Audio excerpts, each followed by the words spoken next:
So I was able to pay almost half my debt by living in my car without feeling like a homeless. If you think that maybe becoming homeless by choice is not the best idea, okay, maybe this video will help you, because that's what I did. I moved into my car 17 months ago, but I'm not gonna count the first 10 because that's how long it took me to figure out what I wanted to do with my life.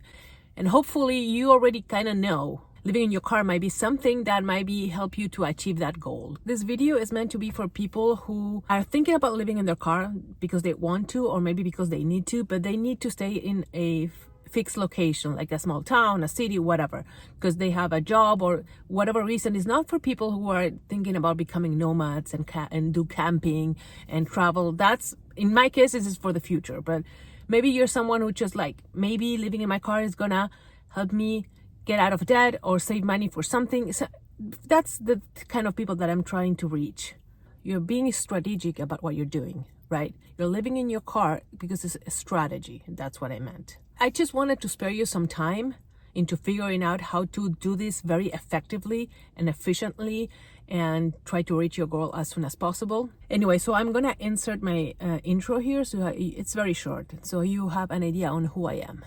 Hi, my name is Julieta and I live in my car. I am an aspiring nomad artist and my dream is to travel the world doing plein air and making art in a studio van. So I'm trying to get out of debt and save some money by living in my car. So if you are interested to see if I can make this dream happen, subscribe to my channel. So I think that the idea of living in your car attracts certain type of people. Not only the people who are desperate to get their financial situation put together, there's also this feeling of freedom / coziness that's how I felt when I watched people living in their cars.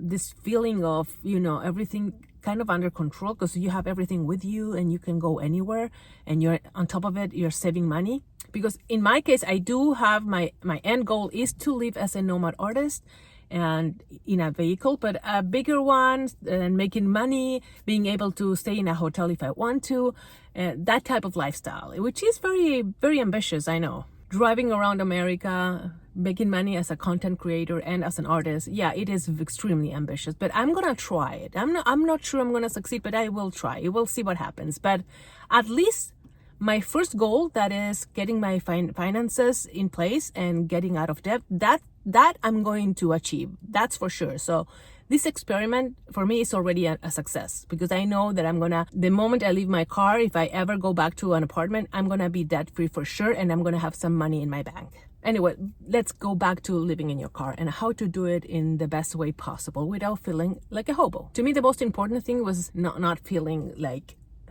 homeless and feeling like a destitute, and being safe and having a life that it was just normal as possible. I'm gonna show you how I'm doing that. I divided this video into 3 sections, and there's 3 things that you have to think when you're moving into your car. Also, I wanted to clarify, this is for people who want to live in their car, not vans, because we don't have money for a van. I don't have it for a van. Probably you don't have money for a van. So if you're gonna go small, then do it right. Do it very minimalistic, and just don't clutter your car with stuff that you don't need. Just make it simple. The first section is gonna be my car setup and how I managed to make it look pretty normal without giving away that I'm living in it. The second portion is gonna be like the lifestyle, my routine, the system that I have in place to be able to achieve my goals. And the last section is I'm going to talk a little bit about my personal finances and how I manage the money and what I do for a living. So as you can see, I have a Prius V, which is a little bit bigger than the regular Prius, and it's very stealth. I do have rain guards and these nets that might be like a giveaway, but still it's pretty discreet. These nets have been a lifesaver during the summer nights because it gets really, really warm, and it's nice to have like a breeze. I am in Southern California, so this is one of the things that make this living in a car very possible, because the weather is very good here. So I don't have any storage at the top, but I do have some storage here in the bottom, and that helps a lot. And the things that I have here I don't really use very often. It's just like, it's more like extra pair of shoes, some clothing that I don't want to throw away, some art supplies, things that I don't want to get rid of, but I don't really need to access all the time. There's no build inside the car because I eventually would like to sell this car and get a minivan, obviously, something that I can actually travel with. So what I did was I just folded this seat forward without having to move anything else, because this car is very long, so I fit perfectly when I am lying down. I'm 5'6". I bought these 2 mattresses. I'm gonna insert a picture of them. These are very comfortable. I had one at first and it was a little bit too hard, and then I added the second one, and I encased them in this like a case for like bed bugs, and also waterproof in case I just spill something. And you really have to wash this black cover. On top of that, I have my black, as you can see, everything is dark colors. This is intentionally so I don't draw any attention. So I have this sleeping bag, this dark sleeping bag, and at night I use this little fluffy cozy blanket. In the space that is left beside the mattress, I have my little carry-on with my clothes and a little organizer with more clothes. All my clothes are non-wrinkly, very comfy, not very fancy at all type of clothing. And I think for us ladies it's a little bit more complicated because we like to have nice outfits, but I realized that I can't. It's just I can't have a lot of things. You have to be able to have enough clothes so you don't have to go to the laundromat every other day, but at the same time not too much that is just taking up space. So you have to find that sweet spot. Here I keep my gym bag. In below my gym bag I put my dirty clothing, so my laundry. Here, as you can see, I keep this seat up where I'm actually, when I'm making this video right now, I like to enjoy. Sometimes I have dinner here and you put my iPad here and just relax. No, it's not the most comfortable thing ever, but it is a nice place to chill every now and then. This is where I keep my bag with my computer, the things that I take to the library. Now this part is a little bit gross, but I have to share it because it's the reality of it. So I don't go ever number 2 in the car. That is always happening in a public bathroom, usually the gym or the coffee shop or the library. But sometimes I do have to pee in the middle of the night. That's the only thing that I was worried about when I was thinking about moving into my car. And I don't like the devices for women. They're very not comfortable. They are very probably gonna spill. I was worried, and then I realized I found the solution. This protein jar is like a little mini bucket that you can use to squat, and it's wide enough for me to being able to pee without worrying about spilling or anything like that. And it's been working perfectly. I just make sure that I clean it with disinfectant wipes to avoid any smell, and there is 0 pee smell here. And every now and then I just replace it with a new one. Now this is like my nightstand, and I have all these like my vitamins, my night creams, my headlamp, what else, my toothbrush, my bags, plastic bags, and I cover it with this pillowcase that's black. So I don't know, I feel like it's neat and like I like in the clutter when I put this on. So I have this little fan that I only use it in summer. Now I'm not using it. Then I have this magnet where I put my phone at night, so if I want to watch something or just some white noise and music, I use this. And it's connected to this battery. So I have these 2 battery packs. They are Anchor and they are very good. They're on the expensive side because they are actually very good quality. So I have 2, and I try to keep them both full all the time. So that's where I plug in either my phone or sometimes my iPad or sometimes the fan. Here below the bed I have my painting bag. I have my washes here. Sometimes I bring this bag to the library. They have a patio in the back and I can paint there. I wish I could do this more, but it's kind of a little bit of a hassle. Not too much, but it requires more effort than just going into the library, sitting down and work on other stuff in my computer. Let's go to the front of the car. So I have this organizer.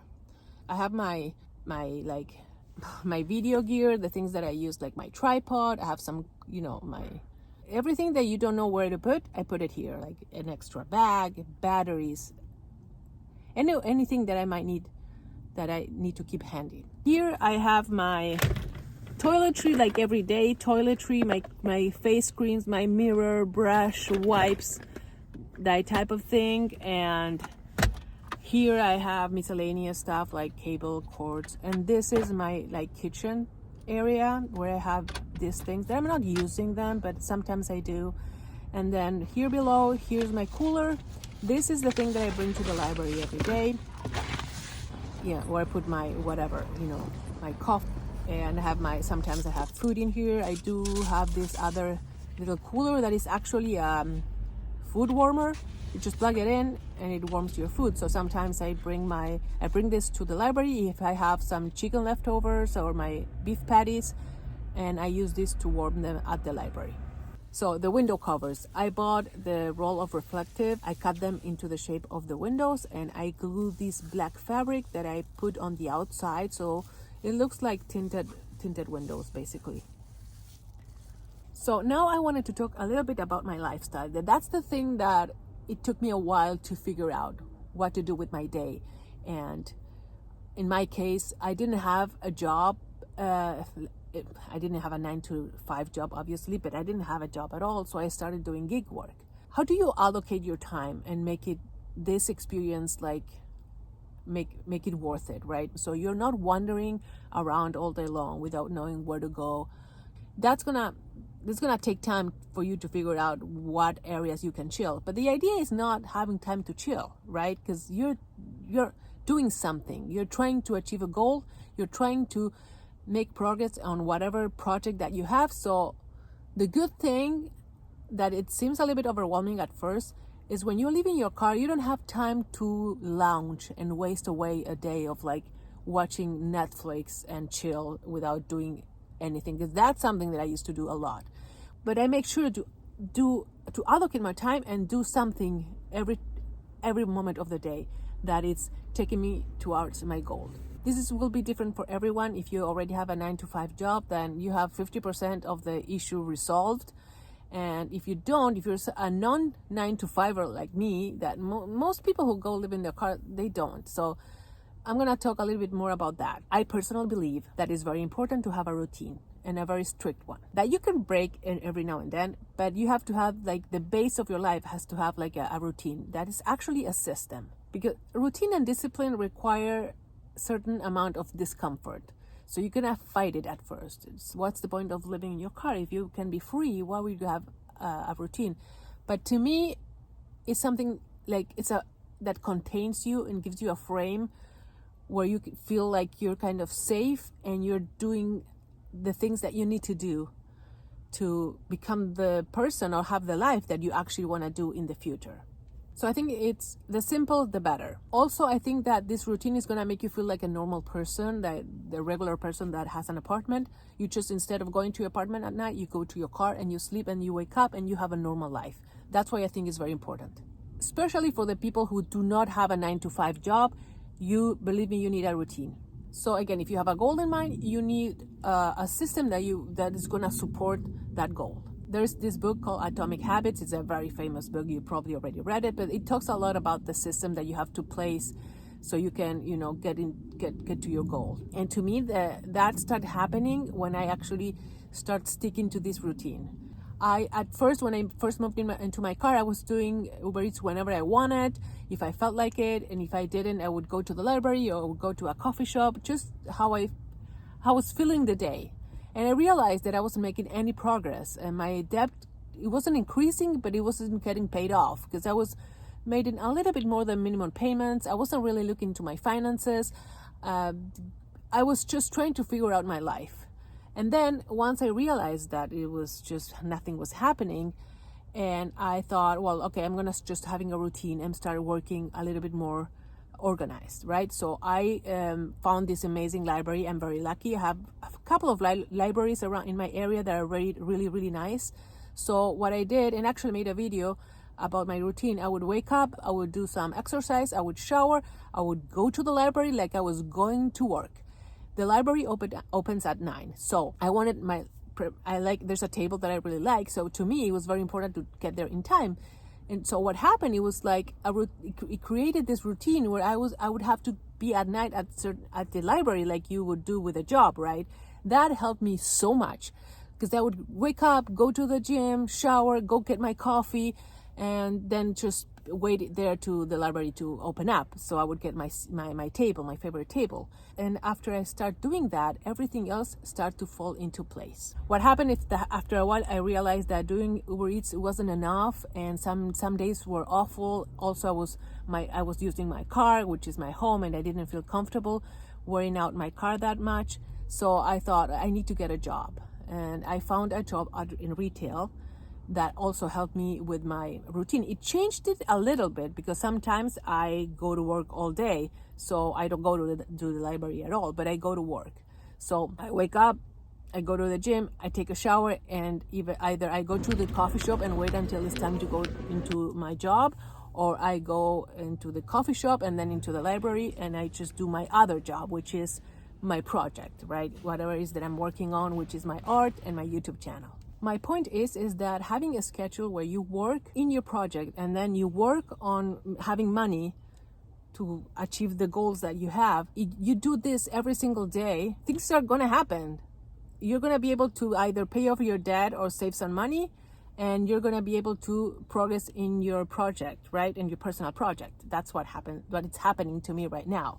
I'm not 100% there, of course, but it's happening, and it took a while, but I figured it out. You need a routine and you need a system, especially when you're leaving your car and you don't have a 9 to 5.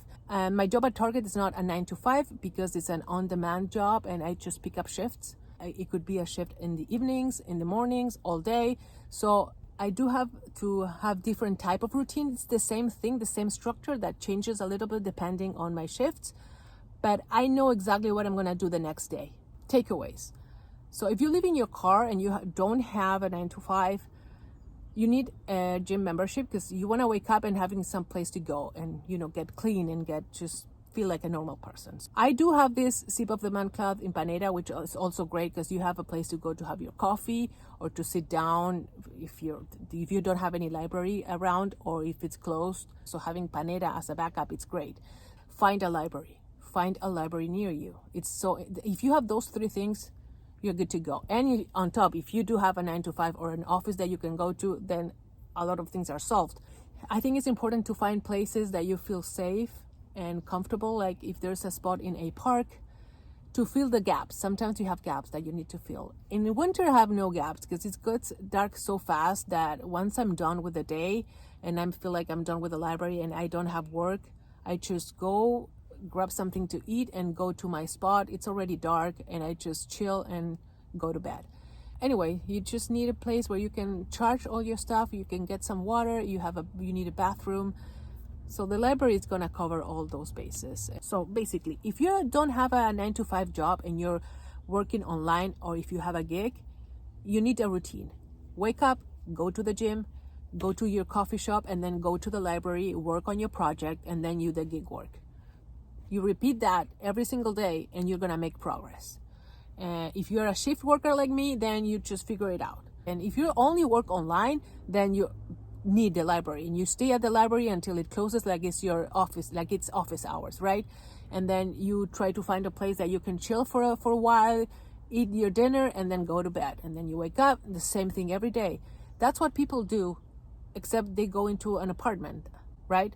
So it might get a little bit weird when the library is closed, like holidays or the weekends, but then that's when you have to get creative. And I'm making a video on what I do when when I'm not doing my system and my routine. I wanted to talk about food because, as you can see, everything in my car is very efficient, very practical, very minimalist. I don't have stuff that I don't need. It's very decluttered. I remove as much friction as I can. And cooking in your car, to me, it's a lot of friction. I don't want to do that. I don't want to have to deal with where do I plug my thing, where do I have working a table in a park so I can cook. I don't want to do that. So I decided that I might be spending a little bit more on food, but to me it's worth it. So I am doing like an animal-based low-carb diet, or that's what I try to do. I don't succeed all the time. Sometimes when I'm too overwhelmed and have this sugar addiction that I'm trying to fight. But when I do what I eat is basically I go to either McDonald's, Habit, or In-N-Out. I'm in Southern California, and I order the beef patties. I usually have some cheese and some avocado Sometimes I go to the Ralph's. They have this chicken at late at night. It's marked down, so it's a very cheap cooked chicken, and I do that. Sometimes I do deli meats and yogurt, a lot of Greek yogurt, and that's it. That's what I eat basically. And sometimes I eat crab, but that's cheap crab. If I'm gonna eat crab, I'm gonna make it cheap because I don't want to waste money in something and that it's already bad for you. To me, that's totally worth to spend some more money because and again, to me, having to cook in my car, that's a nightmare. I don't want to do that. It's great when you're traveling or work, when you're camping and you have all the gear. But that's a different setup. That's a different lifestyle. I'm just looking forward to that. But right now, what I'm doing right now, which is paying my debt, saving some money, and then finding a way to sustain my travels, like either with my art or doing content. That's the third step. Right now, cooking is not one of those things. Finances. So if you're a gig worker and you're doing great, fine. I wasn't. So I had to find a better job. To me, freedom is important. So when I found out about the fact that Target has this on-demand program or thing that you can do, which you just don't have a fixed schedule, you just pick up shifts, it was amazing. And honestly, I applied to a lot of jobs, and Target is the only one who sent me an email and invited me to have a virtual interview. So, because I wanted to work at Trader Joe's because I thought it was cooler, but they didn't hire me. So I started working at Target, and it's great. I mean, it's a retail job. I mean, it's not like, it's what it is. But the people are very nice. I can pick up my shifts, so I'm very happy with this job, and it's helping me pay my debt. So obviously, living in your car is not only gonna help you because you're not paying rent. You're not paying for a lot of things that you don't even think about, but you buy when you live in a house. Also, obviously, I'm not paying for cable or Wi-Fi. I'm paying for my cell phone, but I'm not paying for Wi-Fi. You're not paying for power. And there's other things that you buy when you live. I cannot think of anything right now, but like kitchen stuff that you constantly need. I'm sure you can think of things if you're living in an apartment right now. What I'm paying right now is my insurance, my car insurance, my phone bill, which is a little bit more expensive because I wanted to have like a data for a hotspot because I didn't know how this is gonna be. I'm not sure I need it. And at the time I was doing Uber Eats, so I thought, yeah, I need a really good, cell phone plan. Entertainment, because I do have Amazon Prime, because not only for the video, but I like to have my stuff like fast. And I know that's a luxury. I shouldn't be paying for that, but to me, it's worth it. So that's the only thing I can think of. Well, the Panera membership, I'm paying for. Anything else that I'm paying, I would be paying anyways if I lived in an apartment, which is like I do have to pay for cloud storage. What else? The gym membership, of course, except for food, that when you live in an apartment and you can cook for yourself, you can save some in food. Everything else, I'm paying a lot less. So anyway, for the people who already know me and watch my videos before, I want to share my finances. So when I started living in my car, I owed like around 10K. But when I start sharing my finances and my debt, I think in the first video, I owed $8,956. And the last time I checked in, I owed how much? $5,956. And right now I owe $5,650. So it's going down slowly. I had a really good month in November with my art commission, so I was able to put a lot of money towards my debt. Now that's slowing down. YouTube is slowing down. Everything is slowing down. I still have shifts at Target, which is great. So I'm going to be very busy working at Target as much as I can. But things are happening, when I was 10K and now have the number 5, and in no time I'm going to see the number 4, and eventually it's going to be 0. So I'm pretty happy on how things are going. I wish I could do more videos. Sometimes I do struggle with the type of content because my life, as you can see, it's very boring. I'm just going to Target and to the library and to Panera and kind of so that's why I was trying to think of something different and make a video where I can have a day off and travel a little bit and paint. So that is what I'm gonna do next. Final thoughts on how to live in your car without feeling like a homeless. remove as much friction as you can. So make things very simple. Find a routine that you can stick to as much as you can. Find a place that you can call home or home office, like a library. Get a gym membership. Don't have a lot of stuff in your car. Keep it as minimal as possible. Make sure that you have all of that solved. Also, if you can, even with the clothing, I was thinking about Steve Jobs. If you can just keep it to like a sort of like a uniform every single day, I cannot do that. I have like a few outfits that I wear every single day, so I don't have to think about that. And that's one less thing that you have to put your energy towards too. That's the thing, that's the most important things to me. And to make this experience actually work, and don't spiral into this idea of I'm gonna become homeless and everything is gonna fall apart. It doesn't have to. Create a system, a routine, something that you can follow every single day, and you will be fine. Anyway, thank you so much for watching. Comment, subscribe, like the video. Anyway, see you in the next one. Ciao.